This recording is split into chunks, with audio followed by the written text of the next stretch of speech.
Assalamualaikum warahmatullahi wabarakatuh. Selamat pagi anak-anakku sekalian.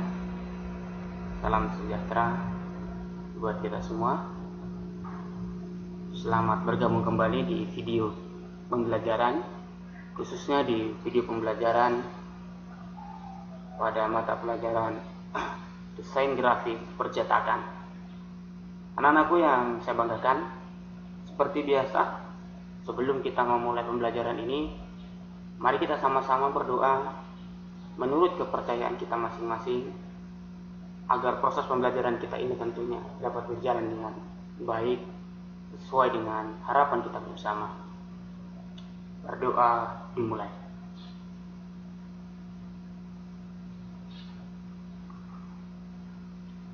Alhamdulillah, kita sudah berdoa, semoga proses pembelajaran kita tentunya berjalan dengan baik. Anak-anakku yang saya banggakan dan yang saya cintai tentunya, serta saya rindukan, saya selalu berharap kepada Anda semua untuk tetap semangat belajarnya, jangan kendor. Walaupun kita belajar secara daring, bukan berarti semangat Anda harus turun, tetapi harus semangat agar kita bisa mewujudkan apa yang kita inginkan dan meraih mimpi kita. Serta saya yakin Anda ingin membahagiakan kedua orang tua Anda ingin membahagiakan orang-orang yang berada di sekeliling Anda. Bagaimana caranya? Caranya mulai dari hari ini, mulai dari sekarang Anda harus belajar. Setelah belajar, Anda akan memiliki pengetahuan dan keterampilan. Setelah itu, Anda akan mempunyai bekal untuk bisa mewujudkan mimpi dan cita-cita Anda semua. Baik, pada kesempatan ini anak-anakku sekalian, kita langsung saja. Saya berharap anak-anakku sekalian memperhatikan materinya dengan baik dan selamat menyaksikan. Baik, anak-anakku sekalian, Bapak akan lanjut kembali menjelaskan tentang desain grafis, khususnya pada mata pelajaran desain grafis percetakan, di mana di pertemuan sebelumnya Bapak telah menjelaskan di video terkait tentang unsur-unsur desain grafis, yaitu tentang garis. Di video kali ini Bapak akan lanjut menjelaskan tentang bidang. Oke. Nah, tentu anak-anakku sekalian pernah mendengar kata bidang, ya.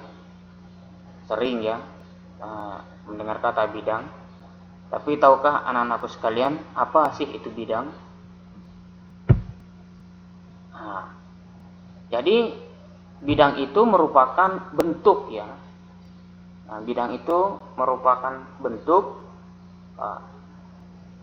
sesuatu yang ada karena dibatasi oleh sebuah kontur atau garis dan atau dibatasi oleh warna yang berbeda atau oleh perbedaan dalam pencahayaan, gelap terang, arsiran, atau disebabkan oleh adanya tekstur tertentu. Itulah yang disebut dengan bidang. Di bidang, itu biasa disebut bentuk. Bentuk itu merupakan suatu yang ada karena dibatasi oleh garis, kemudian dibatasi oleh warna, kemudian dibatasi oleh pencahayaan, atau arsiran, atau misalnya gelap terang. Yang disebabkan oleh adanya tekstur tertentu. Nah, ini contohnya bidang atau bentuk seperti ini. Ini adalah contoh yang di samping ini adalah contoh dari bidang 3 dimensi, ya. Karena dia ada sisinya kelihatan, ya, kayak seperti ini, dibatasi oleh garis. Ini ada garisnya, kemudian gelap terangnya, kemudian ada warnanya. Nah, ini juga contoh dari bidang atau bentuk. Nah, yang ini bentuk 3 dimensi, kemudian yang ini 2 dimensi karena kita hanya melihat satu arah, sementara yang ini kita bisa melihat dari 2 arah. Nah, ini ya, ini bidang 2 dimensi ini, kemudian yang ini 3 dimensi. Nah, bidang itu dibagi menjadi 2. Ada bidang alamiah, ada bidang buatan. Bidang alamiah itu adalah bidang yang terbentuk tanpa adanya bantuan atau campur tangan dari manusia sendiri, ya. Contohnya misalnya bidang alami bisa saja lapangan ya yang karena tidak ada misalnya pepohonan di sana, kemudian ada sawah, laut. Nah, intinya bidang alamiah itu bidang yang terbentuk tanpa campur tangan manusia atau hadir terbentuk secara alami sendiri. Sementara ada bidang buatan, misalnya lingkaran, segitiga yang berbentuk-bentuk, yang ini buatan itu tentu adalah hasil dari campur tangan manusia atau buatan dari manusia. Apa sih sebenarnya fungsi bentuk? Gitu ya. Fungsi bentuk itu ada beberapa. Contohnya menghiasi, kemudian pelengkap, kemudian elemen dasar. Nah ini. Jadi ini adalah fungsi-fungsi bentuk. Jadi bentuk itu bisa menjadi penghias, kemudian bisa menjadi pelengkap di dalam desain grafis, kemudian bisa menjadi elemen dasar. Sehingga elemen dasar itu kayak misalnya dialah yang menjadi misalnya unsur yang harus ada misalnya di dalam desain. Kalau tidak ada misalnya modelnya itu atau bentuknya yang tidak kelihatan menarik. Atau unsur pendukung atau pelengkap saja misalnya, supaya suatu desain itu kelihatan lebih seimbang atau misalnya lebih menarik.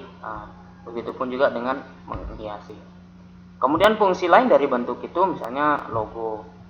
Logo itu adalah suatu bentuk, misalnya suatu identitas ya, sebagai identitas suatu lembaga atau perusahaan. Kemudian border, fungsi bentuk itu sebagai bordir. Nah ini bordir itu kayak semacam teks-teks misalnya yang ditulis, kemudian bisa juga sebagai pembatas baju, pembatas suatu bentuk atau desain. Bordirnya itu karena dia ada garisnya biasa. Nah seperti itu. Oke, jadi inilah tadi yang berkaitan tentang bidang. Nah, ini ada bidang 2 dimensi dan bidang 3 dimensi. Jadi diingat baik-baik anak-anakku sekalian bahwa bidang merupakan suatu bentuk ya yang ada karena dibatasi oleh sebuah kontur. Ini kontur atau garis, atau dibatasi oleh warna yang berbeda, atau perbedaan dalam pencahayaan, gelap terang, arsiran, atau disebabkan adanya tekstur tertentu. Itulah yang disebut dengan bidang. Bidang itu ada bidang 2 dimensi, ada bidang 3 dimensi. Nah, seperti ini ya. Baik anak-anakku sekalian, ini materi tentang bidang. Jika ada pertanyaan anak-anakku sekalian boleh bertanya di kolom komentar. Jika ada yang belum dipahami silakan diputar ulang. Nah, kita membahasnya sebentar-sebentar ya, atau sedikit-sedikit. Yang penting anak-anakku memahaminya. Baik, terima kasih untuk hari ini. Assalamualaikum warahmatullahi wabarakatuh. Semangat belajar.